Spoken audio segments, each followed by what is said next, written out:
महाभारत के एक प्रमुख प्रसंग में धृतराष्ट्र अपने सारथी संजय से अपने मन की व्यथा व्यक्त करते हैं। ये प्रसंग कुरुक्षेत्र के युद्ध के बाद का है, जब पांडवों की विजय हो चुकी है और कौरवों की हार ने धृतराष्ट्र को गहरे शोक में डाल दिया है। धृतराष्ट्र, जो जन्म से अंधे थे, ने जीवन भर सत्ता और पुत्र प्रेम के बीच संघर्ष किया। उनके 100 पुत्रों का वध और राज्य का विनाश उनके लिए असहनीय पीड़ा का कारण बना। धृतराष्ट्र अपने दुख को प्रकट करते हुए संजय से कहते हैं, संजय, मैंने जो किया वही आज मेरे दुख का कारण बन गया है। मैंने अपने पुत्रों के मोह में विवेक खो दिया और अधर्म का समर्थन किया। दुर्योधन की हठधर्मिता और उसके अन्यायपूर्ण कृत्यों को रोकने के बजाय मैंने मौन रहकर उसका साथ दिया। मैंने न केवल पांडवों के अधिकारों का हनन किया, बल्कि स्वयं धर्म का भी अनादर किया।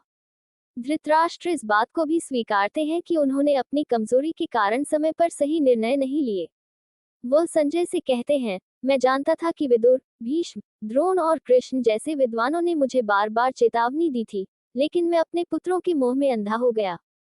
मैंने धर्म की सीखों को नजरअंदाज किया और अधर्म का रास्ता चुना। उन्होंने ये भी स्वीकार किया कि पांडवों के साथ किए गए अन्याय का ही परिणाम यह विनाशकारी युद्ध था। युद्ध से पहले कृष्ण ने जब शांति प्रस्ताव रखा तो मैं उस पर सहमत हो सकता था, लेकिन मेरे पुत्रों, विशेषकर दुर्योधन और शकुनी की हठ के कारण मैं कोई ठोस कदम नहीं उठा पाया। आज मेरी इस दुर्बलता ने मुझे मेरे परिवार और वंश के सर्वनाश तक पहुंचा दिया। संजय, जो धृतराष्ट्र के विश्वास पात्र थे, इस समय उनके दुख को सुनकर धैर्यपूर्वक उन्हें सांत्वना देते हैं। वह उन्हें ये समझाने की कोशिश करते हैं कि यह परिणाम केवल धृतराष्ट्र की नहीं, बल्कि संपूर्ण कौरव परिवार की गलतियों का नतीजा है। वह ये भी कहते हैं कि पांडवों की विजय धर्म की विजय है और इसे स्वीकार करना ही श्रेयस्कर है। धृतराष्ट्र का ये संवाद उनके जीवन के सबसे बड़े पश्चाताप को दर्शाता है। अपने दोषों को स्वीकार करना उनके लिए कठिन था, लेकिन उन्होंने ये स्वीकार किया कि अधर्म का साथ देने से केवल विनाश होता है।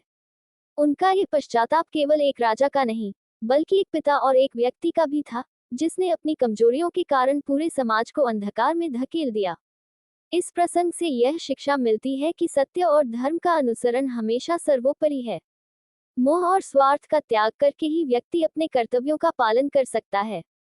धृतराष्ट्र का दुख और पश्चाताप हमें ये सिखाता है कि सही समय पर लिए गए निर्णय न केवल व्यक्तिगत जीवन, बल्कि समाज को भी बेहतर बना सकते हैं।